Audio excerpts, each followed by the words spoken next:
Hello everyone, how are you? आप सभी लोग परफेक्ट होंगे। चलिए स्टार्ट करते हैं। आज से हम एक सेशन रख रहे हैं एग्रीकल्चर, जिसमें बेसिक एग्रीकल्चर को आपको इन डेप्थ करवाया जाएगा। So again welcome to Rau's career institute. Rau's के डिजिटल प्लेटफॉर्म पे आप सभी का तहे दिल से स्वागत है। चलिए तो बात कर लेते हैं एग्रीकल्चर। तो देखिए, सबसे कॉमन बात, स्टूडेंट 80% एक कॉमन प्रॉब्लम में फंसा हुआ है। अगेन एंड अगेन उसको रिवाइज करना पड़ता है। तो अच्छी बात है, करना भी पड़ेगा और करना भी चाहिए। बट द थिंग क्या कि जरूरी है कि मुझे हर बार रिवाइज करो? और जैसे ही भी मैं रिवाइज करने के लिए अपनी नोटबुक को ओपन करता हूं, तो मुझे पता चलता है कि जो चीज मैं 2 दिन या 5 दिन पहले मैंने रिवाइज किया था, जो मैंने पढ़ा था, वो 10-20% मुझे याद है। बाकी ऐसा लगता है जैसे बिल्कुल अभी तक मैंने इसको पढ़ा भी नहीं, मतलब याद भी नहीं है वो मुझे। और बहुत पुरानी बातें लगती है कि यार बहुत पहले कभी देखा होगा, ये मैंने कब लाइन खींच दिया इस पे, या इतनी 2 बार या 3 बार इसको कब पढ़ डाला मैंने, मेरे को खुद को पता नहीं चल रहा ये चीजें। अच्छा, ऐसा डेफिनेटली 90% स्टूडेंट के साथ में होता है। तो 90% स्टूडेंट के साथ होता है, तो वही आपकी जो कॉमन प्रॉब्लम है, गारंटी के साथ कह रहा हूं, अब इसके बाद नहीं रहने वाली है। तो पहले तो एक लॉजिक को और साइंस को समझिएगा। जब हम किसी चीज को समझते हैं, अगर आप किसी भी कम्युनिटी से हो, हिंदू कम्युनिटी से हैं तो आप हनुमान चालीसा कभी पढ़े होंगे, 2 बार, 10 बार, 50 बार। किसी को याद है और किसी को नहीं है, और जिसको याद है वो भी अगर थोड़े दिन बाद छोड़ देता है तो उसको भी याद नहीं रहती।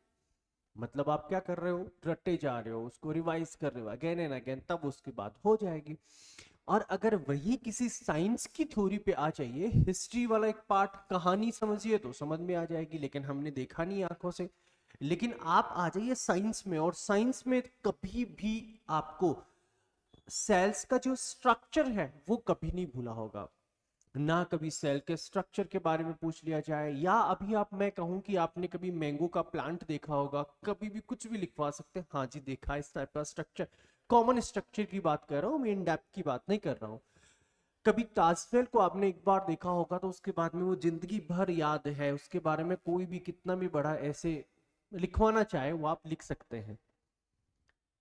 सो द पॉइंट इज, अगर कोई भी स्टूडेंट साइंस को समझता है और ब्रेन की मेमोरी को समझता है, तो उसको दोबारा रिवाइज करने की जरूरत नहीं है। तो ये किसके ऊपर काम करती है? हमारी जो मेमोरी है, साइकोलॉजी है, वो जिस पैटर्न पे वर्क करती है, वो पैटर्न सबसे इंपॉर्टेंट है कि आपको सबसे पहले वो समझना चाहिए। अब पैटर्न की बात कर रहे हो तो कॉमन बात ये है कि दो चीजें हैं। एक है, अगर हमारे पास एक ऑब्जेक्ट जो कि पिक्चर फॉर्मेट में है, और दूसरा ऑब्जेक्ट ये है, जैसे मैंने अभी बोला कि हनुमान चालीसा है, जिसको आप अगेन एंड अगेन रिवाइज करते हो, जिसको क्या करना पड़ता है आपको, रिवाइज, या ये कह सकता हूं बच्चा, जो वर्ड फॉर्मेट में है, तो इतना तो याद रहेगा आपको। अगर मैं जस्ट अभी पूछता हूं, ताजमहल, नरेंद्र मोदी जी, मनमोहन सिंह, महबूबा मुफ्ती, या कोई और नेम लेता हूं, आई गारंटीड कि जैसे ही मैंने ताजमहल बोला, आपके माइंड में ताजमहल, ताज महल, ये वर्ड नहीं आया तो आया क्या, पिक्चर आई होगी। जैसे ही मैंने नरेंद्र मोदी बोला, तो आपके माइंड में मोदी जी की पिक्चर आई होगी, ना कि उनका नरेंद्र मोदी या नरेंद्र दामोदर दास मोदी, ये वर्ड आपके सामने नहीं आया होगा। पिक्चर आई। अगर मैंने सेल का वर्ड बोला, सेल, बॉडी को जो क्या करती है, बॉडी के लिए एक इंपॉर्टेंट एक स्ट्रक्चर है, दैट इज पिक्चर। जैसे ही आपके माइंड में पिक्चर आई, सो सबसे कॉमन ये है कि हमारा जो ब्रेन है वो 97% किस पे वर्क करता है, अराउंड पिक्चर फॉर्मेट पे वर्क करता है। और ऑलमोस्ट 3% वर्ड जो आप बार बार रटते हो उसको तो यार रट लीजिए या फिर इसके ऊपर चलिए। तो pictorial format is important part, that is the reason कि आपको जब भी आप पढ़ रहे हो तो रिलेट करो चीजों को, पिक्चर बनाओ, डायग्राम दिमाग में डायग्राम ड्रॉ कीजिए, पिक्चर क्रिएट कीजिए, वही चीजें आपको याद रहेंगी। अगर आप बहुत फास्ट करने की कोशिश कर रहे हैं, और ये प्रॉब्लम सबसे ज्यादा कौन से स्टूडेंट को होती है, वो स्टूडेंट जो चाहते कि मैं 2 महीने 3 महीने में पूरा सिलेबस कर दूं। आज पढ़ रहे हो, उसको रिवाइज नहीं किया, कल फिर से दूसरे पे चले गए और रिवाइज कर रहे 2 बार 3 बार। सर किया तो था ना मैंने यार, 5 बार रिवाइज किया ना। रिवाइज करने का तरीका और पढ़ने का तरीका है जो कि आई होप आप समझ गए होंगे। तो हम सेशन बहुत बड़ा हो जाएगा, इसीलिए इस पे ज्यादा टाइम नहीं लेंगे। हम कॉमन एग्रीकल्चर को आज से जो आपके सेशन चलेंगे एवरी डे, वो बेसिक एग्रीकल्चर से एडवांस के ऊपर फिर हम चलेंगे। सो स्टार्टिंग से ही यही बात किया जाए कि एग्रीकल्चर का इनिशिएशन कहां से हुआ, तो मैंने एक प्रॉपर लेक्चर डाला है इन डेप्थ, तो प्लीज वो देख लीजिए। यूट्यूब पे भी पड़ा है और ऐप पे भी अवेलेबल है, बेसिक हिस्ट्री ऑफ एग्रीकल्चर। तो हमें जब तक ये समझ में नहीं आए कि एक पर्टिकुलर क्रॉप का ओरिजिन, एक क्रॉप का वहां ओरिजिन है, एक का ओरिजिन यहाँ है, एक का साउथ एशिया है तो एक का साउथ वेस्ट एशिया है, एक का मैक्सिको है, एक का अफ्रीका है, एक का पेरू है तो दूसरे का रसिया है। ये कितने कब तक हम रटते रहेंगे? जब तक हमें ये समझ में नहीं आएगा, जब तक हम इस चीज को समझेंगे नहीं, उसके पीछे का लॉजिक नहीं समझेगी कि ये क्या चक्कर क्या है भाई, कि कोई क्रॉप वहां मिली, कोई क्रॉप यहां मिली, ऐसा क्यों? तो ये सीधा साधा एक फंडा है। वैसे ही ह्यूमन की अवेलेबिलिटी है, पॉपुलेशन है, जहां आप उसको अभी प्रेजेंट में आप पर्टिकुलर लोकेशन को देखते हैं। अगर जितने भी लो वाटर डिमांडिंग वाली क्रॉप्स हैं, उन सबका ओरिजिन अफ्रीका होगा या जस्ट नियर द इक्वेटर होगा, जो एक इमेजिनरी लाइन होती है, अर्थ को 2 पार्ट में डिवाइड करती है, उसके जस्ट ऊपर, क्योंकि वहीं सबसे ज्यादा टेम्परेचर है। जितने भी कॉन्टिनेंट और कंट्री आते हैं वहीं सबसे ज्यादा उसका ओरिजिन मिलेगा। कोल्ड एरिया, जितने भी खरीफ क्रॉप्स हैं उनका कोल्ड एरिया वाले में मिलेगा, और जितने भी रबी क्रॉप्स हैं उनका कोल्ड में मिलेगा, टेम्परेट जोन में, जैसे कि वीट, बार्ले और ग्राम। तीनों का ओरिजिन कहां है? साउथ वेस्ट एशिया, जो कि कोल्ड रीजन है, ना कि अफ्रीका। लेकिन अगर दूसरे पार्ट पे आ जाइए आप, खरीफ सीजन वाली क्रॉप्स हैं, उन सबका हाई टेम्परेचर वाले एरिया में ही मिलेगा, जैसे शुगर केन, राइस। अगर मैं राइस की बात करूं तो उसका ओरिजिन है साउथ ईस्ट एशिया, एशिया का ही पार्ट है लेकिन साउथ ईस्ट एशिया, दोनों नियर है इक्वेटर के। ज्यादा नियर कौन सा है? साउथ ईस्ट एशिया, तो वो टेम्परेचर ज्यादा रहता है। तो दैट इज द रीजन हमारी जितने भी ग्राम्स हैं, मिलेट हैं, 90% का ओरिजिन अफ्रीका है, क्योंकि लो वाटर डिमांडिंग है तो वो वहीं अवेलेबल होंगी ना यार। अगर आप कोई प्लांट है जो लो वाटर में एग्जिस्ट करता है तो नॉर्थ इंडिया में होगा, या सॉरी साउथ इंडिया में होगा। अगर लो वाटर में एग्जिस्ट करता है, लो टेम्परेचर में एग्जिस्ट करता है तो वो नॉर्थ इंडिया में होगा। लो वाटर में एग्जिस्ट करने वाला या लो वाटर के टॉलरेंट अगर कोई प्लांट है तो वो राजस्थान में होगा, एमपी में होगा, महाराष्ट्र में होगा, गुजरात में होगा, लेकिन उन प्लेसेस पे जहां पे कम वाटर या वाटर डिफिशियंसी है, स्कैरसिटी है। क्लियर? तो इस तरह से आपको पिक्चर बनानी पड़ेगी, तब जाके आप उसको परफेक्ट उसमें मास्टर बन पाएंगे और आपको अगेन एंड अगेन रिवाइज नहीं करना पड़ेगा। बहुत से बच्चों को दिखा होगा, सर 2 साल 3 साल हो गए हमें, गवर्नमेंट जॉब नहीं लगी, पता नहीं लक खराब है या कोई और रीजन है। सीधा एक ही फंडा है, तरीका जो पढ़ने का है ना बच्चा, थोड़ा सा चेंज कर लीजिए, है ना। पढ़ वही रहे हैं, लेकिन आप जैसे कि जनरली कहे कि आप यहाँ से 50 या 100 किलोमीटर कहीं जाते होंगे, डिस्टेंस पे जाते होंगे, कि सिटी में जाते होंगे, तो आराम से एक पर्सन वो है जो बहुत फास्ट सीधा सिटी पहुंच गया, दूसरा वो आराम से रेस्टोरेंट पे रुका, फिर 10 किलोमीटर 5 किलोमीटर फिर चला, फिर उसने चाय के लिए रुक गया, फिर आगे गया, आराम से देखा अरे रेस्टोरेंट पे ये सब प्लांट है, इतने लोग बैठे हुए हैं, नाम देखो बोर्ड पे ये लिखा हुआ है, यहाँ पे काकेदा ढाबा। तो ये चीजें, वो रास्ते में जितने भी ऑब्जेक्ट्स हैं उनको पिक्चर उन्होंने बना ली। कुछ भी पूछ लो, बोला हाँ जी, पहुंच तो मैं भी सिटी में गया, 50 किलोमीटर था, एक पहुंच गया 1 घंटे में और दूसरा पहुंचा 1 दिन में। लेकिन जो 1 दिन में पहुंचा है ना, उसको पूछ लो, कोई भी आपके गांव में एक आदमी दिखा होगा, अपने हर गांव में एक दो ऐसे होते हैं जो किसी के बारे में भी पता पूछ लिया जाए वो जानते हैं। क्यों? क्योंकि वो हर जगह घूमते हैं। तो आप अपनी बुक्स में, अपने सब्जेक्ट में हर जगह घूमने का काम कीजिए ना यार, तब तो आपको समझ में आएगा। तो चलिए बात कर लेते हैं हम जनरल एग्रीकल्चर इंट्रोडक्टरी पार्ट, इसके सबसे पहले बेसिक, फिर हमारी cropping system, cropping pattern discuss करेंगे, फिर agro ecological zone, agro climatical zone discuss करेंगे। चाहे वो आपका पीसी एंट्रेंस हो, नाबार्ड हो, ज़ारेफ हो, एसआरएफ हो, सबके लेवल का यहाँ डिस्कस किया जाएगा। कुछ स्टूडेंट को जरूर लगेगा कि इन डेप्थ है सर, थोड़ा सा है ना, आप इधर से उधर ले जा रहे हैं। लेकिन अगर आपका लेवल अभी वीक है तो जायज सी बात है, आप सब चीजों को कनेक्ट नहीं कर पा रहे। मैं कोशिश कर रहा हूं कि कनेक्ट करने की कोशिश कीजिए, तो जो थोड़ा सा मॉडरेट टाइप का नॉलेज है वो कनेक्ट करेगा सबको, और वो पिक्चर बनाता रहेगा। तो picture is a very important part. आज ये बच्चा सबसे कॉमन इंडियन एग्रीकल्चर। तो सबसे पहले एग्रीकल्चर का इनिशिएशन, ये सेशन मैंने ऑलरेडी आप लोग को बताया है, क्लियर है, यूट्यूब पे भी है कुछ क्लासेस, और ऑलमोस्ट ना बच्चे देखते होंगे कि सर ये वाला क्या पैटर्न है, इस तरह से क्यों पिक्चर। क्योंकि मैंने हर एक चैन को प्रॉपर, आपको एक चैन को बताया था, कहां से सी में वाटर एनिमल, जो मैमल्स हैं, वाटर मैमल से, बैक्टीरिया या एल्गी से किस तरह फिश बना, और फिश से ये चलते चलते ह्यूमन का इनिशिएशन हुआ। कंप्लीट लेक्चर आपके लिए डाला था, तो आप एक बार प्लीज वो देखिएगा। इसके बाद में ह्यूमन इनिशिएशन कहाँ हुआ, क्रॉप प्रोडक्शन कौन से ईयर में, तो ये पर्टिकुलर आप एक बार सेशन देखिए। तो आज क्या डिस्कस करने वाले हैं? आज हम डिस्कस करने वाले हैं type of agriculture and origin and all. So सबसे बेसिक और वेरी इंपॉर्टेंट पार्ट आ जाता है हमारे लिए, what it is modern agriculture in India. India की मॉडर्न एग्रीकल्चर को, इससे थोड़े से पहले एक बार मैं थोड़ा सा रिवाइज करवा दूं, क्योंकि सबसे पहले अगर हम बात कर लेते हैं मॉडर्न टाइप के एग्रीकल्चर, तो यूएसए मैक्सिको में इनिशिएट किया गया था, जहां पे अभी वीट और बार्ले, मेज, इन तीनों का इंटरनेशनल मेज और वीट इंप्रूवमेंट रिसर्च इंस्टीट्यूट है मैक्सिको में, वहां सबसे पहले।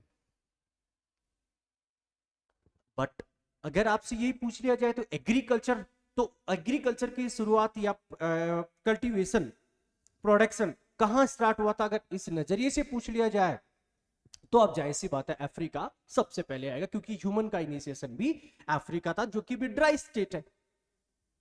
पर्टिकुलर जो उसके अंदर स्टेट्स हैं, कॉन्टिनेंट है, कॉन्टिनेंट के जो अंदर स्टेट्स हैं वो सारे कैसे हैं, ड्राई स्टेट। बट ऑल नहीं, जो नॉर्थ के अंडर आते हैं, जो इक्वेटर के ऊपर आते हैं। एक बार उस चीज को समझिएगा कि इक्वेटर के ऊपर कौन कौन से हैं और ओरिजिन कहाँ है, जनरली इसके अंदर समझिए।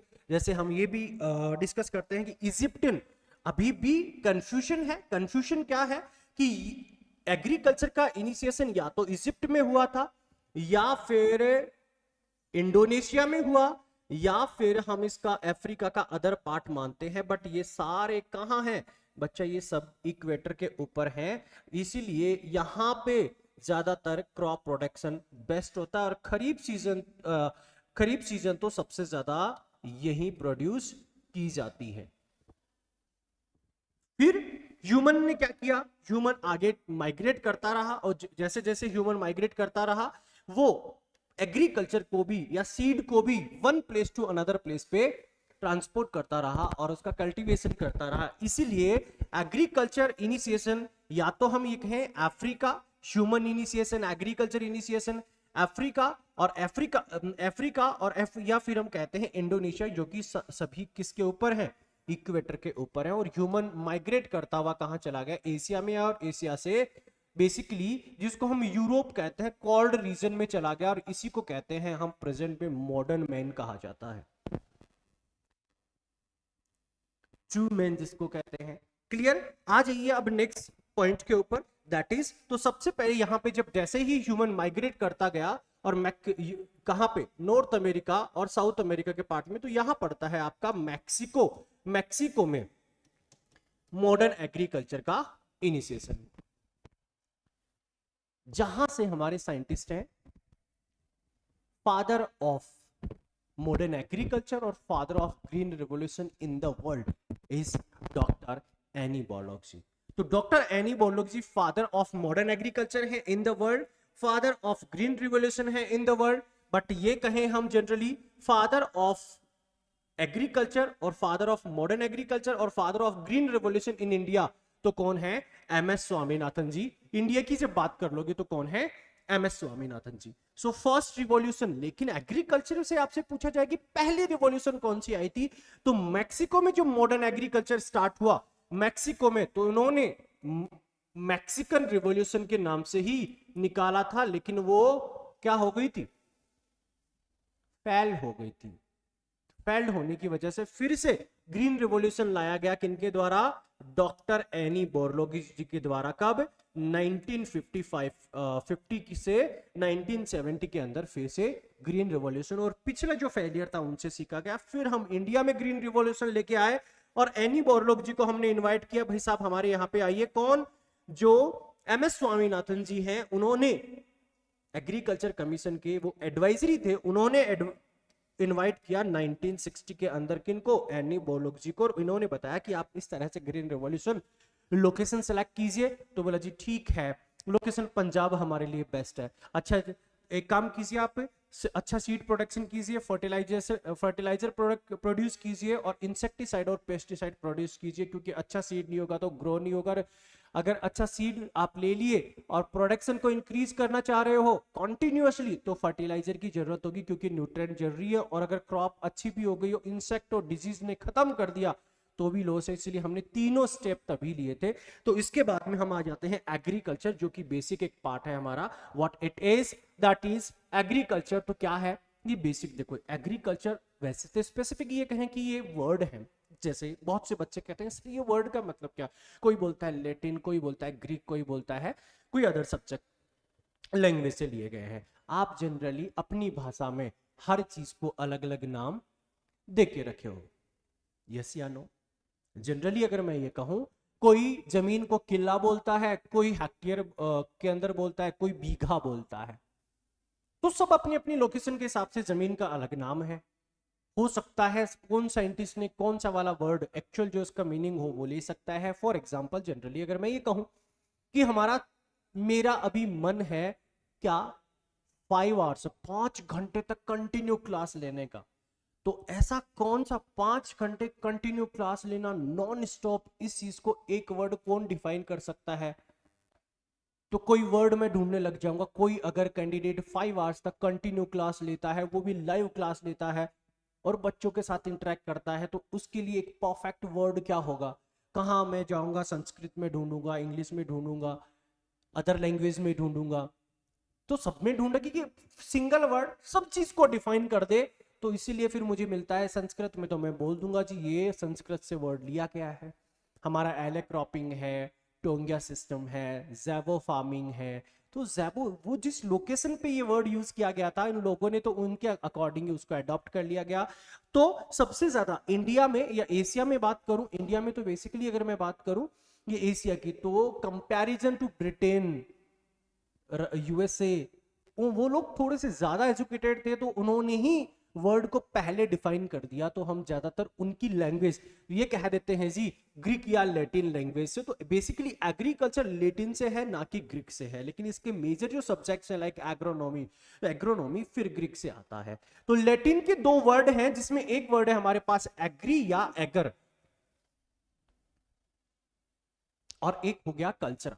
कल्चरा विच मीन्स क्या करना? कल्टीवेशन करना। बेसिकली अगर हम ये कहें कि कल्टीवेशन करना, कल्चरा हो गया। किसका कल्टीवेशन करेंगे भैया? कल्टीवेशन किसका करो? बोला सोयल का कल्टीवेशन करो, सोयल की खुदाई करो, उसमें आप फर्टिलाइजर मिक्स करो, मेड तैयार करो, बैड तैयार करना, तो उसी को हम कह देते हैं सोयल का कल्टीवेशन, दैट इज एग्रीकल्चर। कोई भी क्रॉप प्रोडक्शन से पहले आप कल्टीवेशन करोगे, सोयल को आप ओपन अप करोगे, फेवरेबल बनाओगे, बेड तैयार करोगे ही नहीं। तो इसीलिए इसको बोल दिया जाता है व्हाट इट इज, क्या? एग्री विच मीन्स सोयल और कल्चरा विच मीन्स कल्टीवेशन। बोला बहुत ही बेसिक बात है, इसको क्या ही है ना इतना फोकस, लेकिन वर्ड जरूर है। तो आपसे ये पूछ लिया जाए सबसे पहले कहां के लोगों ने एग्रीकल्चर को एज ए प्रैक्टिकली स्टार्ट कर दिया गया था, तो सबसे पहले देखो अलग अलग मिथ है सब जगह पे, लेकिन हाँ जो आईसीआर की अगर हम डेटा की बात करें, बुक्स की बात करें, तो हम क्या कहेंगे, इजिप्टियन लोगों ने सबसे पहले एग्रीकल्चर को प्रैक्टिकली रूप से फील्ड में जुताई करके कल्टीवेट करके स्टार्ट कर दिया था। मॉडर्न तरीके से नहीं, मॉडर्न तो फिर मैक्सिमम में हुआ, टेक्निकल चीजें यूज करके। ऐसे ही इंजीनियरिंग मशीनरीज यूज करके इंडिया में स्टार्ट हुआ था, क्योंकि एग्रीकल्चर इंजीनियरिंग की शुरुआत ही इंडिया में हुई थी, यूपी में इलाहाबाद के अंदर। क्लियर? आ जाइए नेक्स्ट बात कर लेते हैं, that is scientifically cultivation, soil का मैनेजमेंट। तो उसके लिए दो साइंटिस्ट रिस्पॉन्सिबल हैं, एक वर्ल्ड लेवल पे और एक इंडिया लेवल पे, क्योंकि दोनों चीजें हम साथ लेके चलते हैं। तो वर्ल्ड लेवल पे डॉक्टर एनी बोरलॉग जी, मैक्सिको रिसर्च इंस्टीट्यूट में साइंटिस्ट, उन्होंने ही मॉडर्न तरीके से एग्रीकल्चर टेक्नोलॉजी और चीजों को इंप्रूव किया। तो हम ये कह सकते हैं Annie Borlaug ji, father of agriculture in the world, father of green revolution in the world, और father of modern agriculture in the world. वैसे ही अगर हम जनरली बात कर लेते हैं व्हाट इट इज, तो ग्रीन रिवॉल्यूशन भी वही लेके आए, ठीक है। इनको 1970 में नोबेल पीस प्राइज या पुरस्कार भी मिला था। दैट इज द मैक्सिको, इनका बर्थ प्लेस है, जो कि ऑलरेडी हमने बार बार डिस्कस किया, क्योंकि मैक्सिको में इन्होंने अपनी सेवाएं सर्विसेज दी थी। द टर्म, लेकिन जो ये ग्रीन रेवोल्यूशन टर्म है ना, ये आया, स्टार्ट कर दिया गया था 1950 के अंदर, लेकिन इस टर्म की, ग्रीन रेवोल्यूशन की एक्चुअल डेफिनेशन नहीं पता थी। मैं किसी को भी कुछ भी कह दूं, बोले सर क्या कह रहे हो, ये कुछ भी नाम निकाल दूं मैं, लेकिन उसका एक्चुअल मतलब मुझे भी ना पता हो, बाद में पता चला अच्छा ये है। तो ये टर्मिनोलॉजी का इसका डिफाइन किया गया किनके द्वारा, दैट इज आपके बार बार पूछा जाता है, ग्रीन रिवॉल्यूशन जो टर्म है वो फर्स्ट टाइम डिफाइन किया गया विलियम एस गार्ड जी के द्वारा। कब? 1968 में, 1968 में। सोचिए कब, 1950 के अंदर ग्रीन रिवॉल्यूशन, हमने एग्रीकल्चर में क्रांति लेके आ गए, लेकिन उसका वर्ड को डिफाइन किया गया कब? 1968 में। वो यूएसए एडमिनिस्ट्रेटिव के अंडर वर्क करते थे। दैट इज द, तो बेसिक जो टेक्नोलॉजी है, बहुत सी ऐसी चीजें हैं, क्रॉप्स है, टेक्नोलॉजी है, जिसका नाम बाद में पता चला, उसका डिफाइन आपसी में चली जाइए जेनेटिक्स में। ग्रेगर जॉन मेंडल जी ने पहले जो चीज डिफाइन की, उनका मतलब, टर्मिनोलॉजी, ये बाद में आया। तो ये चीजें हमें क्यों बाद में, क्यों? क्योंकि कोई रीजन है, क्योंकि वो एक्चुअल डेफिनेशन है, एक्चुअल डिफाइन करना, इसलिए तो ग्रीक लैंग्वेज से है, लैटिन लैंग्वेज से है, ये लैंग्वेज डिफाइन की जाती है, क्योंकि उस टर्म का एक्चुअल मतलब क्या है। जैसे आपका अगर कोई भी नाम राम, श्याम, गोपाल अगर कोई भी है, तो आपका नेम का एक्चुअल मतलब मीन क्या है, तो ये सबसे ज्यादा इंपॉर्टेंट बन जाता है। That is modern agriculture in India. तो इंडिया में एग्रीकल्चर, मॉडर्न एग्रीकल्चर स्टार्ट हुई थी 1960। अगर एक्चुअल तो हम ये कहें कि 1965 और 66 के अंदर जब ग्रीन रेवोल्यूशन आया था, उसके बाद स्टार्ट हुई थी। लेकिन उसके पीछे रिस्पॉन्सिबल पर्सन कौन है? तो डॉक्टर एमएस स्वामीनाथन जी, और कौन है उनके अलावा वर्ल्ड लेवल पे डॉक्टर एनी बोरलॉग जी। तो एनी बोरलॉग जी ने एडवाइस दिया, उनसे एडवाइस ली गई, फिर हमने स्टार्ट किया। तो हम कहते हैं father of green revolution in India MS Swaminathan ji, इन्हीं को फादर ऑफ मॉडर्न एग्रीकल्चर कहते हैं, इन्हीं को हम क्या कहते हैं, father of agriculture in India. अच्छा, ये ऐसे एडवाइजरी मैंने ऑलरेडी बोला, तो किनको बुलाया गया? डॉक्टर एनी बोरलॉग जी को इन्होंने इनवाइट किया कि आप थोड़ा सजेस्ट तो दो, इंडिया में अभी प्रॉब्लम है, क्योंकि उस टाइम हम ब्रिटेन से, यूएसए से गेहूं और राइस खाने के लिए मंगवाते थे जब देश आजाद हुआ था, आफ्टर द इंडिपेंडेंस। और बहुत जो घटिया क्वालिटी का जो ग्रेन होता था, वो यहाँ पे सप्लाई किया जाता था, और इंडियंस उसको खाते थे। ये सिचुएशन थी एक्चुअल में। तो आज क्या है, इंडिया सेकंड लार्जेस्ट प्रोड्यूसर है। पॉपुलेशन में तो हम जस्ट फर्स्ट पे हैं, लेकिन वर्ल्ड पे सेकंड लार्जेस्ट प्रोड्यूसर है। स्टोरेज है, हम अदर कंट्री को देते हैं, इन्हीं की वजह से, तो टेक्नोलॉजी की वजह से है। रिस्पॉन्सिबल जो पर्सन है उनकी वजह से है। दैट इज, बात ये करें कि फोर्ड फाउंडेशन, अच्छा ठीक है, एग्रीकल्चर तो हमने स्टार्ट करना है, टेक्नोलॉजी स्टार्ट करना है, तो भैया पैसे नहीं थे, अब बाहर से साइंटिस्ट आ गए, जैसे एनीबॉरलॉग जी आए, रिसर्च इंस्टीट्यूट डेवलप करना है, टेक्नोलॉजी डेवलप करनी है, तो कोई तो साथ दे। जैसे आज क्या हो गया, हमारे पास वर्ल्ड बैंक है, वो हेल्प करता है, WHO है, वर्ल्ड हेल्थ ऑर्गेनाइजेशन है, हेल्थ से रिलेटेड अगर कोई डिजीज से रिलेटेड कोई प्रॉब्लम होती है किसी भी कंट्री में तो वो हेल्प करता है। तो उस टाइम कौन करते थे, जो भी एनजीओ चलाते थे, जो भी ऑर्गेनाइजेशन थी वो हेल्प करते थे। एनजीओ के अंडर जैसे 60% रतन टाटा जो टाटा कंपनी है उसका 60% रेवेन्यू जो है वो गरीबों के लिए, हॉस्पिटल्स हो गए, अदर वर्क के लिए जाता है। तो इसी तरह किसी कंट्री में डेवलपमेंट करना है, रिसर्च इंस्टीट्यूट लगाना है, इसीलिए आपने बच्चा देखा होगा पहले पूसा, PUSA, आप भी बार बार सुनते हो, कौन सा है, IARI, Pusa research institute, IRI। तो पूसा मतलब फिलिप्स और USA दोनों ने मिलके इंडिया की हेल्प की और यहाँ पे रिसर्च इंस्टीट्यूट डेवलप किया गया था, इसलिए हमने नाम रखा Indian agriculture research institute Pusa.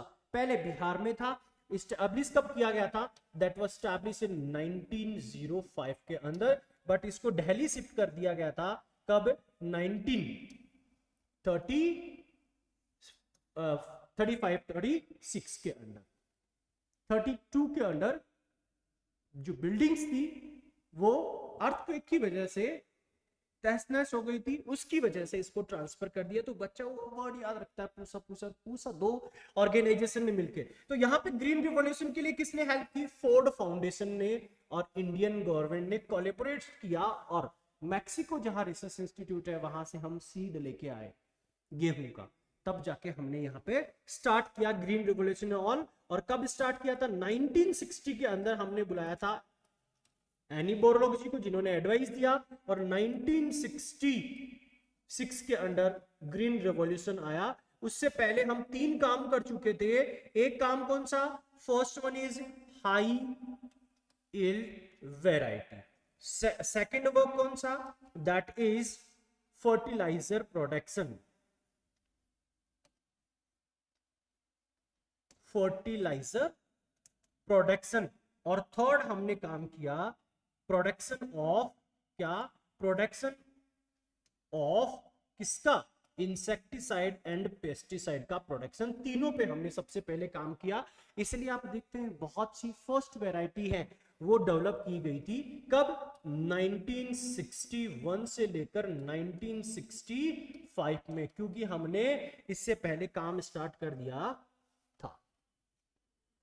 Clear. तो सबसे पहले ये कहें कि मैक्सिको व्हीट एंड मेज, इंटरनेशनल मेज एंड व्हीट इंप्रूवमेंट सेंटर से हम सीड लेके आए, किसकी हेल्प से, फोर्ड फाउंडेशन, फोर्ड कंपनी की जो कार आते हैं एंडेवर, फोर्ड एंडेवर आती है, तो उसको जब वो कार देखो ना तो आपके दिमाग में चलना चाहिए कि यार ये फोर्ड वही कंपनी है जो इंडिया की हेल्प की थी, किसके लिए, ग्रीन रेवोल्यूशन के लिए। वहां से व्हीट, गेहूं का हमें सीड इसने प्रोवाइड करवाया था, USA से, मैक्सिका रिसर्च इंस्टीट्यूट से। उसके बाद में हमने एग्रीकल्चर को क्या किया, बहुत बड़े लेवल पे, स्केल लेवल पे प्रोडक्शन स्टार्ट कर दिया। चलो जी ठीक है, ये तो मोटी मोटी बात हो गई, एग्रीकल्चर को हम समझ रहे, लेकिन टाइप ऑफ एग्रीकल्चर कौन से होते हैं। तो बेसिकली अगर हम एक बात करें, क्योंकि एग्रीकल्चर का टाइप इज डिपेंड अपॉन, किसके ऊपर डिपेंड करता है, एक पर्टिकुलर फार्मर के पास में लैंड कितनी है, जमीन कितनी है, उसके ऊपर डिपेंड करता है। इंडिया के अंदर 86.21% कौन से फार्मर हैं, मार्जिनल एंड स्मॉल फार्मर्स। सोचिए आप, मार्जिनल और स्मॉल फार्मर है, जब मार्जिनल और स्मॉल फार्मर है, छोटे किसान, छोटे काश्तकार, इसी वजह से ये लोग सिर्फ अपना पेट भरने के लिए खेती करते हैं। मार्जिनल कौन होता है, जिसके पास में लेस देन 1 हेक्टेयर जमीन हो, और स्मॉल जिसके पास में 1 to 2 हेक्टेयर जमीन हो।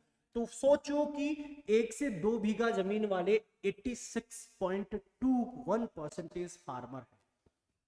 तो मीडियम और लार्ज फार्मर ओनली 13.79% हैं। लार्ज फार्म मीडियम जिसके पास में 2 हेक्टेयर टू कितना है 2 हेक्टेयर टू 10 हेक्टेयर, और लार्ज फार्मर जिसके पास जमीन होती है कितनी मोर देन 10 हेक्टेयर, जिसके पास लैंड होल्डिंग है। इसकी भी दो कैटेगरी है, इसमें सब मीडियम में 2 to 4 और मीडियम के अंदर 4 to 10 हेक्टेयर लैंड अवेलेबिलिटी के अकॉर्डिंग इसको डिफाइन करते हैं।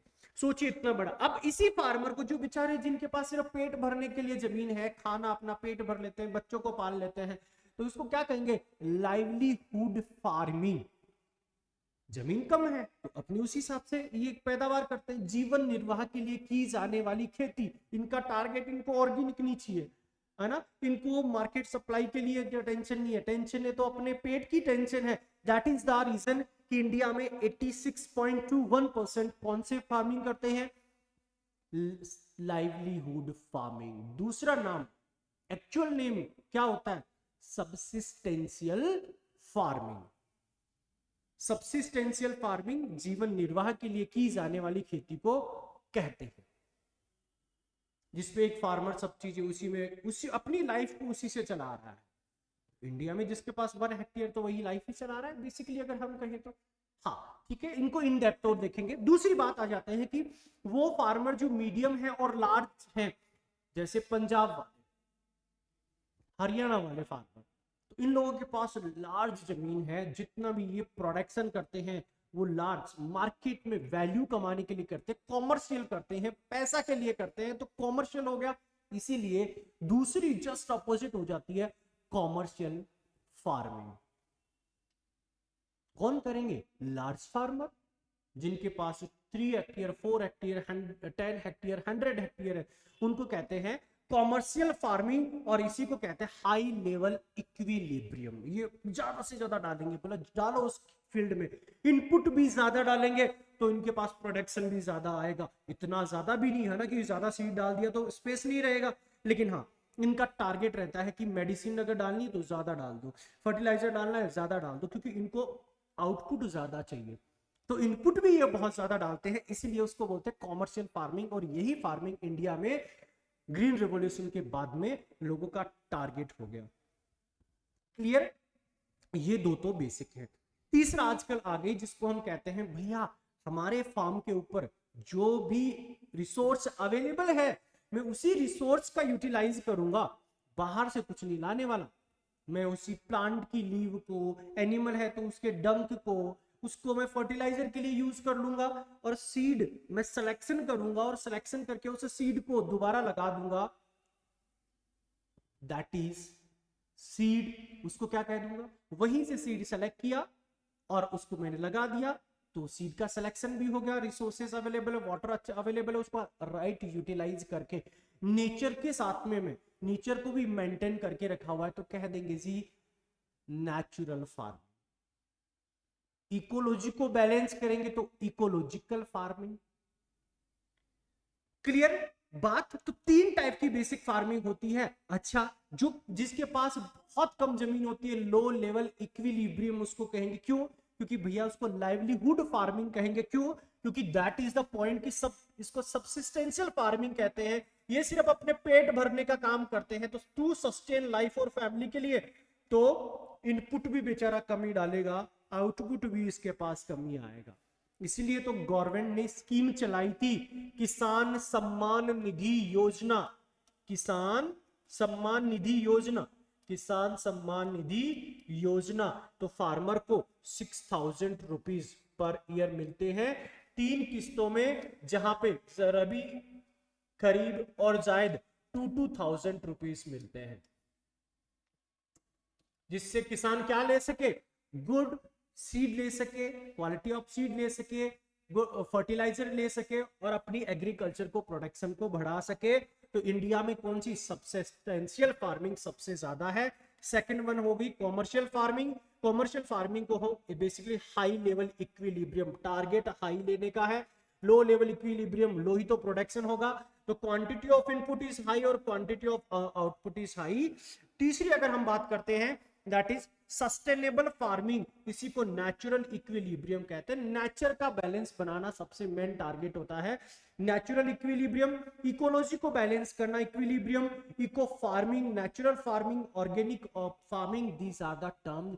इनका टारगेट होता है बोला कम से कम डालो, बस उसको मैनेज बेस्ट करो, और मैनेज बेस्ट करोगे तो प्रोडक्शन भी अच्छा आएगा। तो input is low but output हमेशा टारगेट हाई होता है। So low input and output objects are low input और हाई आउटपुट।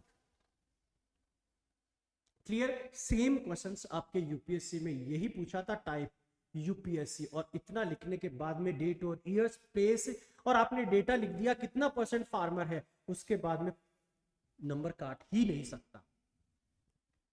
तो बेसिक स्ट्रक्चर है, आपका एक तरीका होना चाहिए पढ़ने का एग्रीकल्चर को।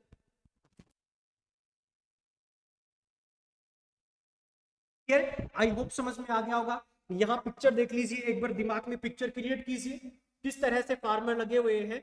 एक बिल्कुल अपने प्रोडक्शन, छोटे फार्मर हैं तो भैया जाहिर सी बात है स्मॉल एरिया पे ही लगे हुए होंगे।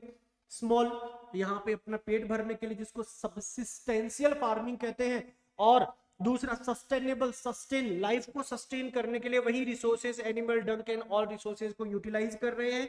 और तीसरा कॉमर्शियल मशीनरीज यूज की जा रही है बड़े फॉर्म के ऊपर। अब थोड़ा सा जब हम क्रॉपिंग सिस्टम, क्रॉपिंग पैटर्न को जब समझेंगे तो यहीं से समझ लीजिए ये प्रॉपर मैंने क्या कर रहा है, फर्टिलाइजर यूज कर रहा है। तो ये कौन सी क्रॉप लेते हैं, ये ज्यादातर कौन सी, वैसे तो मल्टी लेंगे लेकिन ये सोलो क्रॉप लेंगे।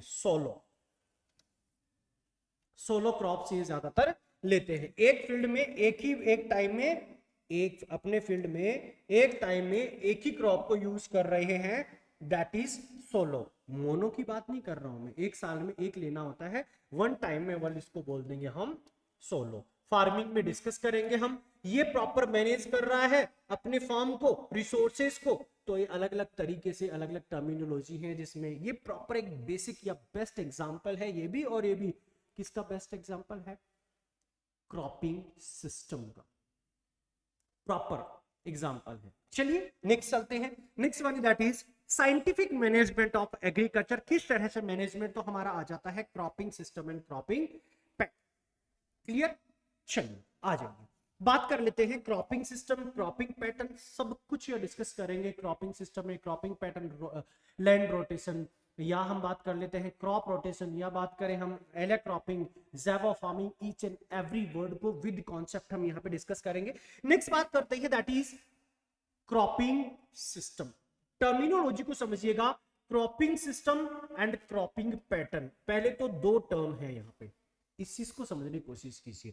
वही क्रॉप है, क्योंकि यहाँ पे हम एग्रीकल्चर की बात नहीं कर रहे हैं, फार्मिंग की बात नहीं कर रहे हैं। एग्रीकल्चर में और फार्मिंग की जब बात करोगे ना बच्चा, तो सभी वर्ड यूज से उसके अंदर सभी स्ट्रीम्स आ जाती हैं, एनिमल हस्बेंड्री भी आ जाती है, फिशरीज भी आ जाती है फार्मिंग में। यहाँ बात की गई है क्रॉपिंग की, तो सिर्फ और सिर्फ क्रॉप का डिस्कशन किया जाएगा यहाँ पे। ठीक है, दो वर्ड आपको यहाँ दिखाई दे रहे हैं, लैंड रोटेशन और इसको शिफ्टिंग कल्टीवेशन कहते हैं, या क्रॉप रोटेशन। लैंड का रोटेशन और क्रॉप का रोटेशन, इन दोनों को देखिएगा, दोनों में रोटेट हो रहा है, लेकिन एक में लैंड का रोटेशन हो रहा है और एक में क्रॉप का रोटेशन हो रहा है। तो ये दोनों वर्ड सिमिलर है, आपको ऐसे ही याद करना, उसके बाद भूलोगे ही। नेक्स्ट बात करते ही, अब जब यहां पे क्रॉपिंग सिस्टम और क्रॉपिंग पैटर्न की बात करेंगे तो सबसे बिगेस्ट वर्ड है इसमें क्रॉपिंग सिस्टम। और क्रॉपिंग सिस्टम को हम डिफाइन करेंगे पैटर्न में, जहां पे मोनोक्रॉपिंग और मल्टीपल क्रॉपिंग, और मल्टीपल क्रॉपिंग में फिर हमारी सारी क्रॉप्स आ जाती है, inter crop, mix crop, sequential crop, relay crop. फिर इंटर क्रॉप में हमारी आती है parallel crop, companion crop, synergetic crop, एले क्रॉपिंग। तो हम वन बाय वन चलेंगे, सीक्वेंस में चलेंगे। तो सबसे पहले बात करते हैं यहाँ पे क्रॉपिंग सिस्टम और क्रॉपिंग पैटर्न। पहले क्रॉपिंग पैटर्न को समझिए आप। देखिए बच्चा, जब हम बात कर ही रहे हैं किसकी, क्रॉपिंग पैटर्न की बात कर रहे हैं, तो आप एक चीज को समझिए, एक पर्टिकुलर पैटर्न में, एक स्पेसिफिक पैटर्न में हो सकता है, पैटर्न में मैं क्या करूंगा, देखो अभी जो वर्ड बोल रहा हूं उस पर ध्यान दीजिए। मैंने यहां, आई होप पिक्चर में दिखाई दे रहा होगा, मैं क्या कर सकता हूं, एक सेम लैंड पे एक टाइम में सिर्फ और सिर्फ सिंगल क्रॉप ले रहा हूं। हो सकता है मैंने दो क्रॉप ले लिया सेम लैंड के ऊपर, 50% के ऊपर अदर क्रॉप और 50% के ऊपर अदर क्रॉप। हो सकता है मैंने इस तरह से ना लेकर क्या किया, एक लाइन अदर क्रॉप की, मान लीजिए मैंने वीट लिया, दूसरी जो रो है, दूसरी रो में हो सकता है मैंने क्या लिया, ग्राम लिया,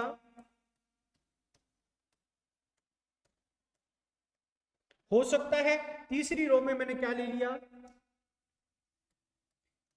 मस्टर्ड ले लिया, तीनों सेम सीजन की क्रॉप है, मस्टर्ड ले लिया, फिर अगेन यही, फिर वीट आ जाएगा, फिर ग्राम आ जाएगा, फिर मस्टर्ड आ जाएगा। ये मेरा पैटर्न है, तो इसको बोल दूंगा क्रॉपिंग पैटर्न। किस टाइप का पैटर्न कहाँ यूज किया जाता है, लोकेशन बेस्ड। अब हो सकता है ऐसा नहीं, ये मिक्स पा आप कहेंगे मिक्स भी है, इसको इंटर क्रॉपिंग का पार्ट होता है, लेकिन हाँ अभी टारगेट है इस टाइप की डिजाइनिंग पे टारगेट है। लेकिन समझिए, लेकिन अगर इसको मैं प्रॉपर मैनेज करूं, मैनेज का मतलब जो रिसोर्सेस अवेलेबल हैं, बोला कौन से रिसोर्स, रिसोर्सेस, कौन कौन से रिसोर्सेस, रिसोर्स नंबर 1 मैंने लाइट मेरे पास अवेलेबल है, कौन सी, सनलाइट, और second one is water management, third one is erosion control या फर्टिलाइजर मैनेजमेंट, या ये कह सकता हूं इरोजन कंट्रोल या सोइल मैनेजमेंट। क्लियर। तो इन सबको मैं टारगेट रखते हुए सनलाइट कैसे मैनेज करूंगा, क्योंकि अगर मैं रो को, ये हो गया north direction, this one is south, east and west, हमेशा मैं रो में प्लांट लगाऊंगा वेस्ट टू ईस्ट या ईस्ट टू वेस्ट। क्यों, क्योंकि मुझे अर्ली मॉर्निंग की सनलाइट चाहिए। कैसे कलर की, प्लांट कैसे कलर की सनलाइट को प्रीफर करता है, रेड कलर को सबसे ज्यादा प्रीफर करता है फूड बनाने के लिए। तो रेड कलर लाइट कब मिलती है, या तो अर्ली मॉर्निंग या फिर लेट इवनिंग, हर प्लांट को लाइट मिलेगी। अगर आप ऑपोजिट लगा देते हो तो यहां से जो लाइट आती है इस रो की वजह से इस रो पे पूरी तरह से शैडो पड़ेगा, और शैडो की वजह से फिर प्लांट नहीं हो सकता। इसलिए प्लांटिंग को किस तरह से आप प्रॉपर लाइट का यूज कर रहे हो, प्रॉपर वाटर मैनेजमेंट कर रहे हो, जिसमें ड्रिप इरिगेशन यूज कर रहे हो, स्प्रिंकलर इरिगेशन यूज कर रहे हो, या आप सोइल इरोजन को कंट्रोल कर रहे हो, वाटर जो रन ऑफ वाटर, रेन की वजह से जब पानी फैलता है तो जो न्यूट्रिएंट और मिनरल्स होते हैं उनको भी वो बहाकर ले जाता है, उसको भी हम मैनेज कर रहे हैं प्रॉपर तरीके से। तो उसको हम क्या कह देते हैं, जो भी रिसोर्सेज का मैनेजमेंट। तो pattern plus management of the resources, वही क्या कहलाता है, क्रॉपिंग सिस्टम कहलाता है बच्चा। आई होप क्लियर हो गया होगा। क्रॉपिंग पैटर्न हो सकता है मैंने एक फील्ड के ऊपर सिंगल क्रॉप लिया है, हो सकता है 2 लिया हो सकता है 3 लिया हो सकता है मैंने मिक्स्ड में लिया हो, रो में लिया हो, स्किप करके लिया हो। वो जो सारे मेथड हम डिस्कस करेंगे वो मेरा पैटर्न क्या था, किस पैटर्न में मैंने क्रॉप ली। तो पैटर्न में हम डिस्कस करेंगे इंटर क्रॉपिंग, सिनर्जेटिक क्रॉपिंग, सब कुछ। और साथ साथ में अगर इसमें मैं रिसोर्सेस अवेलेबल हैं तो all the resources like land, water, solar radiations, इनको अगर मेंटेन करूं हाई नेट ऑफ रिटर्न के लिए, दैट इज नोन एज क्या, क्रॉपिंग सिस्टम। तो cropping pattern plus management of farm resources is known as cropping system. तो what is cropping system, cropping pattern plus farm resources management. I hope clear हो गया होगा। चलिए next बात कर लेते हैं, दैट इज, अब देखिए एक तो ये कॉमन वर्ड थे, 4 कॉमन वर्ड हमने देखे, क्रॉपिंग पैटर्न और क्रॉपिंग सिस्टम सिमिलर है। एक में सिस्टम क्रॉप के साथ लगाया गया, एक में पैटर्न। 2 हमने देखे, लैंड रोटेशन और क्रॉप रोटेशन, दोनों वर्ड रोटेशन है, एक लैंड का रोटेशन और एक क्रॉप का रोटेशन। अब बेसिकली ये समझिए, लैंड रोटेशन और क्रॉप रोटेशन में क्रॉप, लैंड एक ही है, जमीन फार्म एक ही है, और एक ही फार्म पे मैंने एक साल में 1 ईयर के अंदर पहले, या हो सकता है 2 ईयर के अंदर मैंने, क्योंकि हमारा शुगर केन क्रॉप 1 ईयर का होता है, दूसरी साल हम उसमें राइस लगा देंगे, तीसरी साल व्हीट लगा देंगे, मतलब अल्टरनेट लगाना क्या है, वो पैटर्न है कौन सा, crop agronomy, agronomy principles of agronomy आपने पढ़ा होगा, ये principle of crop production. High water demanding वाले के बाद में लो वाटर डिमांडिंग क्रॉप हमें ग्रो करना चाहिए, हाई डेप्थ रूट सिस्टम वाले के बाद में सैलो रूट सिस्टम वाली हमें क्रॉप यूज करनी चाहिए, एक नॉन लेग्यूमिनस क्रॉप के बाद में लेग्यूमिनस क्रॉप क्या करना चाहिए, कल्टीवेट करना चाहिए, ठीक है, क्योंकि लगातार हाई वाटर डिमांडिंग वाली हम यूज करेंगे तो उसमें तो वाटर भरा रहेगा, और वाटर भरा रहेगा तो उसमें बैक्टीरिया, जो हमारे लिए बेनिफिशियल बैक्टीरिया है, उनकी डेथ हो जाएगी, बेनिफिशियल जो इंसेक्ट्स हैं उनकी डेथ हो जाएगी, तो उसके बाद में डीकंपोजिशन का काम नहीं होगा, प्लांट को सप्लाई ऑफ न्यूट्रिएंट का काम रुक जाएगा, डीकंपोजिशन का काम रुक जाएगा, इसलिए हम एक पैटर्न यूज करते हैं, हम ये कहें हमेशा एक तो क्या होना चाहिए, उसके अंदर लेग्यूमिनस क्रॉप होना,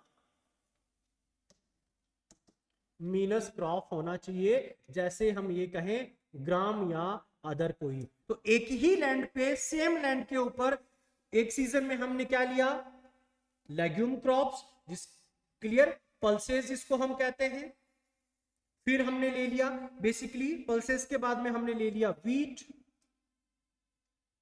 व्हीट के बाद में हमने ले लिया राइस, देखो राइस है हाई वाटर डिमांडिंग, क्लियर हो गया, और इधर ही फिर क्या है, दूसरी बात अगर मैं कहूं, जो राइस के जस्ट बाद हम व्हीट ले सकते हैं, राइस के जस्ट बाद, और इधर फिर हम क्या ले सकते हैं, पल्सेस, क्योंकि पल्सेस जायद में भी हो सकता है, क्लियर, तो ये हाई रूट सिस्टम इनका क्या होता है, डेप्थ में होता है, ये सैलो रूट वाली होती है, ये हाई वाटर डिमांडिंग है, ये मीडियम वाटर डिमांडिंग है, और ये लो वाटर डिमांडिंग है,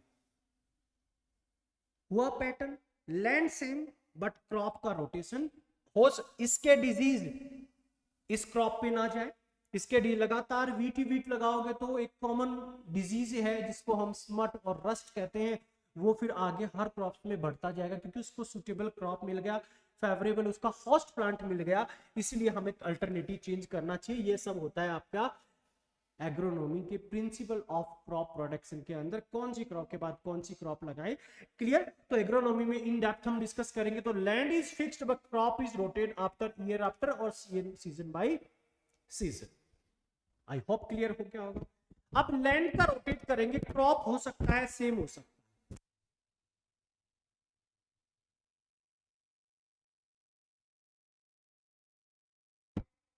सेम रखेंगे, तो ये कौन करते हैं, पहले तो इस टाइप के लोग, ट्राइब लोग ज्यादा होते हैं, आप कहेंगे sir who is tribe, tribe people वो होते हैं जो फॉरेस्ट्री के अंदर रहते हैं, उनको कहते हैं tribe, the study of the peoples who are living in forestry are known as tribology, is known as tribology, तो फॉरेस्ट्री में रहने वाले जिनको हम आदिवासी कहते हैं वही लोग अनएजुकेटेड होते हैं, इसलिए वो क्या करते हैं, फॉरेस्ट्री को फायर, फॉरेस्ट को जला देते हैं, वहां पे एग्रीकल्चर का प्रोडक्शन करेंगे, और 2-3 साल बाद में उनको लगेगा क्योंकि प्रोडक्शन गिर गया, पहले तो प्लांट की लीव गिरी हुई थी, इसकी वजह से वहां मिनरल्स अच्छा था, न्यूट्रिएंट अच्छे थे, और धीरे धीरे 3-4 साल क्रॉप लेंगे, उनको नहीं पता कि फर्टिलाइजर डालना होता है, हमें इसके अंदर FIM डालें, ये मिनरल्स भी चाहिए, न्यूट्रिएंट भी चाहिए, उनको लगा कि यार ये लैंड तो खत्म हो गया, डेड हो गया, अब हमें दूसरी पे चले जाना चाहिए, तो दूसरी एरिया फॉरेस्ट एरिया को काटते हैं, फिर वहां पे वो क्या करते हैं, एग्रीकल्चर प्रैक्टिस करते हैं, फिर तीसरी जगह चले जाते हैं, लैंड का रोटेशन करते हैं, लेकिन वो चावल ही जानते हैं खाना, तो चावल ही चावल, चावल या वीट या 1-2 सब्जियां वही लगाते हैं, हो सकता है क्रॉप सेम हो सकती है और हो सकता है अलग अलग हो सकती है, लेकिन जमीन जरूर चेंज होती रहती है, तो बच्चा ये पर्टिकुलर देखो एरिया, फॉरेस्ट एरिया को खाली कर दिया, फायर कर दिया, इस पर्टिकुलर एरिया को फायर किया, नेक्स्ट पे चले गए, 3 साल तक इन्होंने, या 3 से 4 साल, 3 to 4 ईयर तक प्रोडक्शन लिया, उसके बाद नेक्स्ट पे चले गए, और नेक्स्ट से इस तरह इनका रोटेट होता रहता है, तो लैंड का रोटेशन हो रहा है, सबसे ज्यादा land rotation north east state में किया जाता है, जहां हिली एरिया, जहां ट्राइब लोग भी ज्यादा रहते हैं, सबसे ज्यादा पॉपुलेशन ट्राइब लोग, पर्टिकुलर स्टेट की बात करोगे तो MP और छत्तीसगढ़ में है, क्लियर। लेकिन वो स्टेट क्योंकि छोटे हैं, लेकिन हाँ मैक्सिमम वहां पे ट्राइब लोग रहते हैं, मैक्सिमम ऐसे ना सारे लोग है ना, ये मत समझिएगा। शिफ्टिंग कल्टीवेशन भी इसको और झूमिंग कल्टीवेशन भी कहते हैं। एक जगह से झूम के, तो क्या पीने के बाद आदमी झूमता रहता है ना इस तरह से, एक लैंड पे यहाँ पैर रखा, फिर उधर रखेगा, फिर उधर रखेगा, तो झूमिंग कल्टीवेशन, शिफ्टिंग कल्टीवेशन। और इसी टाइप की एग्रीकल्चर को, क्योंकि ये लोग बेचारे पेट भरने के लिए एग्रीकल्चर करते हैं, तो इस टाइप की एग्रीकल्चर को भी क्या कहते हैं हम, सबसिस्टेंशियल फार्मिंग कहते हैं।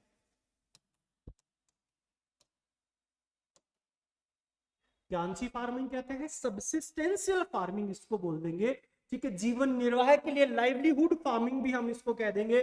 दैट इज द रीजन बच्चा कि ये हमारे लिए कौन करते हैं, नॉर्थ ईस्ट स्टेट में सबसे ज्यादा फॉरेस्ट एरिया कौन से में है, नॉर्थ ईस्ट स्टेट में सबसे ज्यादा, हाईएस्ट इन परसेंटाइल फॉरेस्ट, सबसे ज्यादा एरिया तो एमपी में है, लेकिन लेकिन कहां पे, मिजोरम,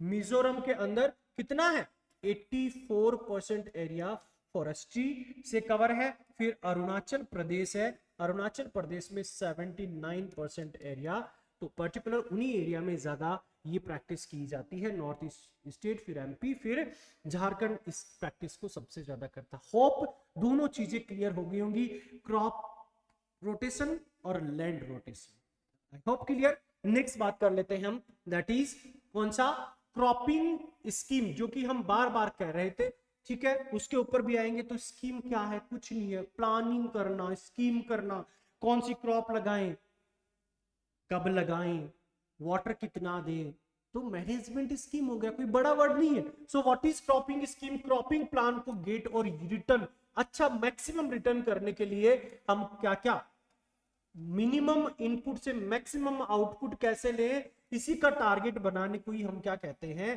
फैक्टर्स कौन कौन से होते हैं उन्हीं को मैनेज करना ही हम क्या कहेंगे, प्लानिंग कह देंगे। इसको स्कीम कह दूंगा, और मैं इसी के नियर बाई वर्ड है प्लानिंग कह दूंगा। क्लियर हो गया। टाइप ऑफ क्रॉपिंग सिस्टम, क्योंकि मेन वर्ड था, पहले ही हमने फर्स्ट में डिस्कस किया था, क्रॉपिंग सिस्टम, क्रॉपिंग पैटर्न। बात हम सिस्टम की करेंगे, क्रॉप को, पैटर्न को तो ध्यान में रखेंगे, लेकिन मैनेजमेंट को भी ध्यान में रखेंगे, रिसोर्सेज की यूटिलाइजेशन को भी ध्यान में रखेंगे, यही चीजें कर रहे हैं। इसलिए अब चलते हैं हम टाइप ऑफ एग्रीकल्चर के बाद में किस पे, type of farming, cropping pattern, cropping है ना, जैसे एले क्रॉपिंग, सिनर्जेटिक क्रॉपिंग, टोंगिया, जैबो फार्मिंग, इन सभी के ऊपर चलेंगे। पहले बात कर लेते हैं कॉमन, बार बार एग्जाम में पूछे जाने वाले यहां से क्वेश्चन है, मोनोक्रॉपिंग। अब समझिएगा, एक ही लैंड के ऊपर, एक ही जमीन के ऊपर मैं क्या कर रहा हूं, हर साल सिंगल क्रॉप लगाए जा रहा हूं।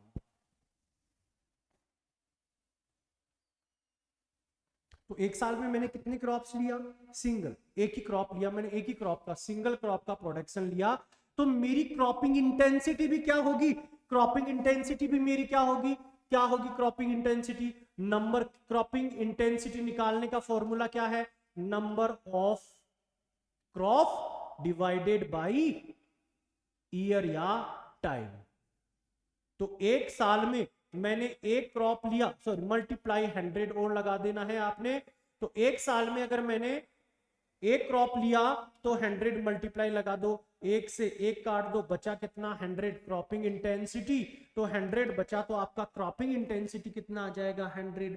तो मोनोक्रॉपिंग के अंदर क्रॉपिंग इंटेंसिटी हमेशा क्या रहता है बच्चा, 100%। लेकिन जब हम मल्टी क्रॉपिंग एक साल में 3-3 क्रॉप तक ले लेते हैं, 2 साल में 5 क्रॉप ले लेते हैं, क्योंकि शुगर केन एक क्रॉप होता है साल भर में, होता है अडसाली, एक साल और 6 महीने में, 18 महीने में तो एक शुगर केन होता है, बचे हुए टाइम में हमने 2 क्रॉप और ले ली, तो हो सकता है हमने 3 क्रॉप लियो 2 साल के अंदर, और मल्टीप्लाई आप 100 कर दोगे, तो इससे 2 से ये हो जाएगा 1.5, मल्टीप्लाई 100 करोगे तो 150% क्रॉपिंग इंटेंसिटी है। बट इंडिया की प्रेजेंट 2024 का जो डेटा की बात करूं, तो क्रॉपिंग इंटेंसिटी कितना है, 159 क्रॉपिंग इंटेंसिटी है। यही क्वेश्चन आपके नाबार्ड में पूछा था, और 2022 के आपके एएफओ में भी पूछा था। Cropping intensity 159। ओल्ड बुक से करेक्ट कर लीजिएगा, किसी बुक में आपको ओल्ड मिल जाएगी 141, वो ओल्ड डेटा है, किसी में 139 तो वो ओल्ड डेटा है, चेंज कर लीजिएगा। सो ये मल्टी क्रॉपिंग में होता है। मल्टी क्रॉपिंग मतलब 1 ईयर के अंदर 2 या 2 से अधिक क्रॉप को सेम लैंड के ऊपर लेना मल्टी क्रॉपिंग। आज आप कहीं फार्म पे देख रहे हो मल्टी क्रॉपिंग होती है। उसको किस तरह से मैनेज किया जाए उसके अकॉर्डिंग उसको हम क्या कर सकते हैं, डिफाइन कर सकते हैं। तो हम नेक्स्ट सेशन में क्या डिस्कस करेंगे, अब हमारा चलेगा इसके बाद में, क्योंकि ये बेसिक मल्टीपल क्रॉपिंग पैटर्न अब चलने वाला है, जिसमें हमारा मेन टाइप्स ऑफ क्रॉपिंग को डिस्कस करेंगे। ठीक है, इंटर क्रॉपिंग का एक पार्ट, दैट इज यहां समझिए है ना, मल्टी क्रॉपिंग में है ना, मल्टी क्रॉपिंग करेंगे तो हम क्या करेंगे, या तो उसको मिक्स में करेंगे या हम क्या करेंगे, लाइन में इंटरक्रॉप करेंगे। ये दो ही तो हमारे पास पैटर्न है ना, तो मिक्स क्रॉपिंग और इंटर क्रॉपिंग, तो अब उनके ऊपर चलेंगे। मिक्स में तो मिला के कर देते हैं क्रॉप को, और दूसरा इंटर में लाइनों में, तो हम लाइनों के जो पैटर्न है उसमें चलेंगे। Parallel, companion, multi storied, synergetic, alley cropping, strip cropping, contour cropping, paired row cropping, skip cropping. Clear, बहुत से और डिफरेंट डिफरेंट हम वर्ड यूज करते हैं, उनके ऊपर चलेंगे हम नेक्स्ट सेशन के अंदर। तो आज के लिए इतना ही। आई होप अच्छा लगा, शेयर जरूर कीजिएगा अच्छा लगा तो। ठीक है, समझ में आया। If you have any doubts you can text me, और राउस इंस्टीट्यूट के व्हाट्सएप पे आप मैसेज कर सकते हैं। कोई भी डाउट है तो जब हमारी टीम है, कोई डाउट है तो वो मुझसे पूछ लेती है, अदर मेंटर से पूछकर आपको डाउट क्लियर कर देती है। क्लियर, आई होप आपको समझ में आया होगा, अच्छा लगा होगा। मिलते हैं नेक्स्ट सेशन में। ठीक।